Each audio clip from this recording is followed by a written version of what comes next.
Assalamualaikum warahmatullahi wabarakatuh. Perkenalkan, nama saya Amelia Pangestu dengan NIM 2010301041. Saya Nikmatuzia Daunusa dengan NIM 2010301042. Di sini kami akan melakukan exercise pada pasien post surgery jaringan lunak pada upper extremity. Baiklah, sebelum menjelaskan mengenai exercise pada post surgery jaringan lunak upper extremity, sebelumnya kami akan menjelaskan sedikit tentang jaringan lunak. Fase healing jaringan lunak ini ada 3. Yang pertama yaitu fase inflamasi, yang kedua fase regenerasi, dan yang ketiga ada fase remodeling. Untuk fase inflamasi sendiri terjadi dalam jangka waktu 24 jam pertama. Kemudian fase kedua yaitu fase regenerasi itu terjadi pada 4-5 hari dan menurun pada 4-5 minggu. Kemudian yang terakhir yaitu fase remodeling, terjadi pada 2-3 minggu atau sampai 1 tahun tergantung pada usia pasien. Untuk macam-macam jaringan lunak yaitu ada otot, tendon, lemak, kemudian pembuluh darah, saraf, dan sendi. Baiklah, untuk asesmen fisioterapi pada post surgery jaringan lunak upper extremity itu ada beberapa yang harus kita lakukan. Yang pertama yaitu melakukan pemeriksaan subjektif dengan metode anamnesis. Di metode anamnesis ini kita melakukan wawancara kepada pasien, yaitu dengan menanyakan keluhan utama pasien, kemudian riwayat penyakit sekarang, riwayat penyakit dahulu, kemudian riwayat keluarga, riwayat sosial, serta riwayat apabila pasien itu pernah dirawat di rumah sakit atau pernah ke fisioterapi atau ke klinik. Kemudian selanjutnya yaitu pemeriksaan objektif. Di pemeriksaan objektif ini kita melakukan tes vital sign yang terdiri dari tekanan darah, kemudian respirasi rate, kemudian HR, kemudian suhu badan. Kemudian untuk selanjutnya itu ada pemeriksaan IPPA, inspeksi palpasi, perkusi, dan auskultasi. Untuk inspeksi itu kita melihat atau kita mengobservasi pasien. Kemudian untuk inspeksi sendiri itu terdiri dari inspeksi statis dan dinamis. Untuk inspeksi statisnya itu kita melihat apakah pasien ini kesadarannya seperti apa, kemudian pasien ini apakah ada OEDEM atau tidak. Kemudian untuk dinamis itu kita melihat bagaimana cara pasien berjalan. Kemudian untuk palpasi itu kita mempalpasi bagian yang sakit pada pasien. Di sini untuk hasil palpasinya itu kita bisa mendapatkan apakah ada OEDEM juga, kemudian apakah ada peningkatan suhu badan pada pasien. Kemudian untuk perkusi dan auskultasi itu dilakukan apabila pasien sendiri terdapat penyakit kardiopulmonal atau kardiovaskuler. Kemudian selanjutnya itu kita bisa melakukan pemeriksaan fungsi gerak dasar. Di pemeriksaan fungsi gerak dasar ini ada 3 gerakan yang harus dinilai, yaitu gerakan pasif, gerakan aktif, dan gerakan isometrik. Pada gerakan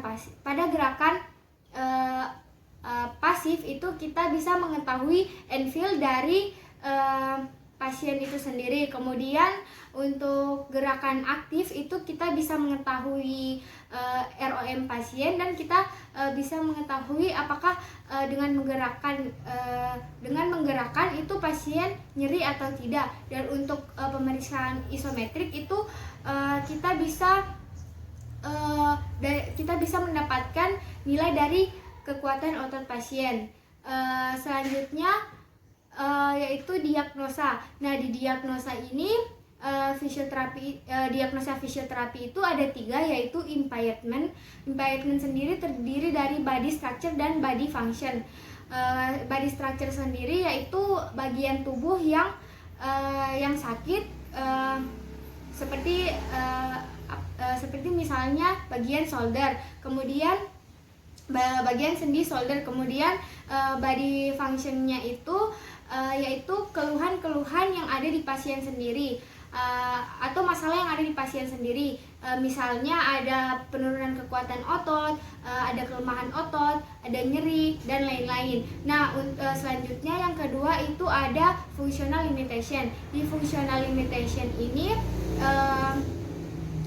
diagnosanya itu seperti pasien itu belum mampu melakukan aktivitas sehari-hari, seperti misalnya masalahnya kan di bahu, seperti pasien belum bisa terbatas dalam mandi, kemudian berpakaian. Kemudian untuk participation yang ketiga yaitu ada participation restriction. Di participation restriction ini kita menilai bagaimana keikutsertaan pasien sendiri dalam lingkungan masyarakat. Misalnya pasien ini belum mampu melakukan kegiatan dalam lingkungan masyarakat, misalnya belum mampu bekerja bakti dengan warga sekitar. Terima kasih. Untuk perencanaan intervensi yang dilakukan, untuk fase 1 itu dilakukan setelah post OP sampai dengan 6 minggu. Nah, untuk di sini kita menggunakan elevasi, kemudian static kontraksi, dan passive exercise. Untuk selanjutnya di fase 2 yaitu 6-9 minggu bisa dilakukan dengan mobilisasi skapula dan active exercise. Untuk fase 3 yaitu 10-14 minggu itu bisa kita lakukan lanjutan dari intervensi yang telah diberikan pada fase 1 dan 2, kemudian kita lakukan stretching dan latihan endurance. Untuk selanjutnya yaitu fase 4 yaitu 15-19 minggu, di mana fase ini beban latihan itu bisa kita tambahkan dari beban-beban yang ada pada fase 1 sampai fase 3, dan itu bisa kita lanjutkan dengan intervensi yang telah kita berikan tadi. Nah, contoh pada fase 4 ini misalnya kita sudah bisa melakukan lempar tangkap bola, kemudian seperti itu, atau kita bisa melakukan mengangkat beban. Untuk fase 5 yaitu 20 minggu dan seterusnya. Di fase 5 ini atlet sudah bisa melakukan aktivitas seperti biasanya di lapangan. Contohnya pada atlet pemain basket, dia sudah bisa untuk bermain basket. Untuk pelari atlet, dia sudah bisa lari kembali. Ibu saya gerakin ya, kalau sakit bilang.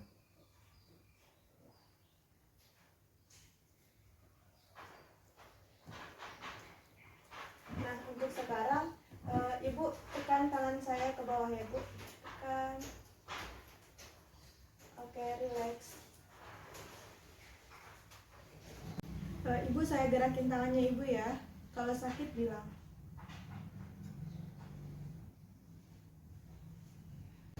Ibu saya gerakin ya.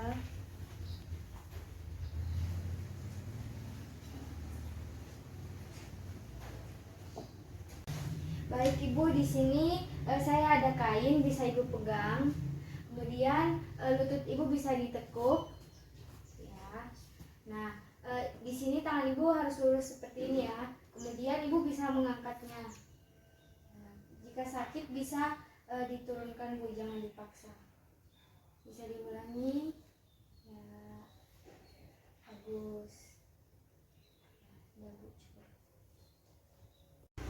Baik Bu, di sini saya akan melakukan pergerakan pada tulang belikat Ibu ya. Baik. Sakit Bu? Tidak.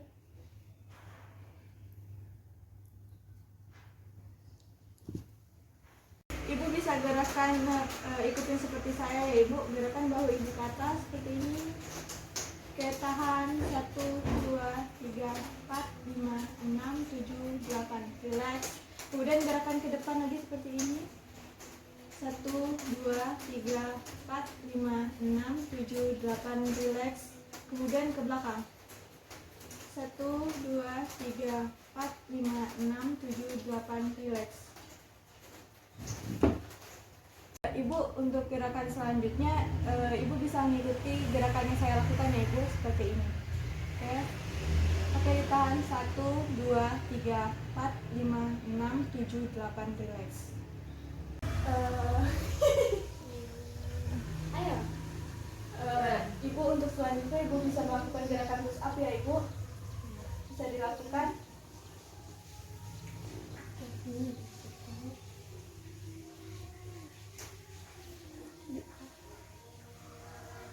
Yang di bawah, yang di atas. Baik Ibu, untuk selanjutnya kita latihan lempar tangkap bola. Ibu tangkap bola ini, kemudian lempar lagi ke saya ya. Siap Ibu?